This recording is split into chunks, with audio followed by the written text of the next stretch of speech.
هغه حدیث تاسو ته معلوم دی که نه؟ یو سړی په بني اسرائیلو کې څو قتلونه یې کړي، یو کم سل یې کړي وو که نه، یو کم سل قتلونه یې کړي وو. بیا لاړ په یو پیر پسې، هغه پیر ته یې ویې زما توبه به الله قبوله کړي. نو دا پیران اکثر جاهلان دي که نه، علم خو ورسره نه. نو هغه پیر ورته ویلي زه مړه یو کم سل کسان دي وجلي، ته به توبو پسې ګرځي. هغه غوسه شو، هغه پیر یې مړ کړو، څو شو؟ سل کسان شو. بیا د یو عالم سره ملاقات وشو، وی الله به زما توبه قبوله کړي. او ولې نه قبلوي؟ خو ته داسې کار وکړه چې د خپل کلی بدل کا، د خپل علاقه بدله کا. د توبې په دې کې هم ډېر اثر یې ګورې چې ته د بدو خلکو په منځ کې اوسېږي، توبه نه شي ویستی. نو هغه روان شو د نیکانو خلکو کلي ته، هغه ورته یو کلی وښود عالم.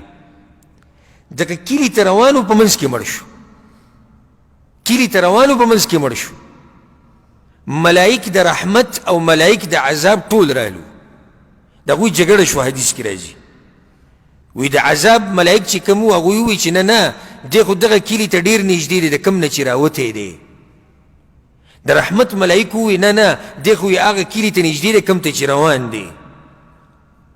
دوی دقه خبرې کولې، رب العالمین دومره مهربانه دی. ګوره د هغه مهرباني وبیانوله.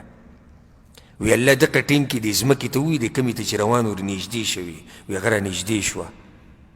او دا کمې نه چې راوتې وه الله هغې ته ووایي ان تباعدي، لرې شه. هغه لرې شوه. په اخره کې ملایک ووایي راشه را ځمکه به ناب کوو. وی صحیح ده ناب پې کړو. چې ناب یې کړه، چې ناب یې کړه نو هغې ته نږدې و کمې ته چې روان و، رب العالمین وبخو جنت ته لاړو.